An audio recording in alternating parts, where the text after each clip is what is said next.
పేలుళ్లు జరిపిన వారిపై కఠిన చర్యలు తీసుకోవాలని ఫిర్యాదు చేస్తున్న వారిని భయభ్రాంతులకు గురిచేస్తున్న వాయనం. వివరాల్లోకి వెళ్తే కరీంనగర్ నగరానికి చెందిన రమాదేవి వారి కుటుంబ సభ్యులు అక్రమంగా పేలుళ్లు జరిపి తమ ఇంటికి నష్టం చేకూర్చారని, వారిపై కఠిన చర్యలు తీసుకోవాలని ప్రజావాణిలో కలెక్టర్కు ఫిర్యాదు చేశారు.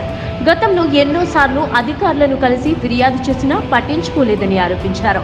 ఒంటెల సత్యనారాయణ రెడ్డి, ఒంటెల సుమ వారి అనుచరులు వావిలపల్లి గుండ్ల హనుమాన్ ఆలయం పక్కన ఉన్న ఎస్వి రెసిడెన్సీ ఎదురుగా గల తమ భూమి చదును చేయడంలో భాగంగా ఎటువంటి అనుమతులు లేకుండా, ముందస్తు హెచ్చరికలు చేయకుండా, తగు జాగ్రత్తలు చేపట్టకుండా అక్రమంగా భారీ పేలుళ్లు జరపడంతో ఆ భూమికి పక్కనే ఉన్న తమ గృహం పీటలు వారి దారుణమైన నష్టం చోటు చేసుకుందని ఈ సందర్భంగా బాధితురాలు తెలియజేశారు. ఇదేమిటని ప్రశ్నించినందుకు వారి అనుచరులను బెదిరిస్తూ కలెక్టర్కు పెట్టిన ఫిర్యాదును వెనక్కి తీసుకుంటాయని బెదిరిస్తున్నారు. అంతేకాకుండా రమాదేవి కుటుంబంపై తీవ్ర దాడులు చేస్తామని హెచ్చరించారు.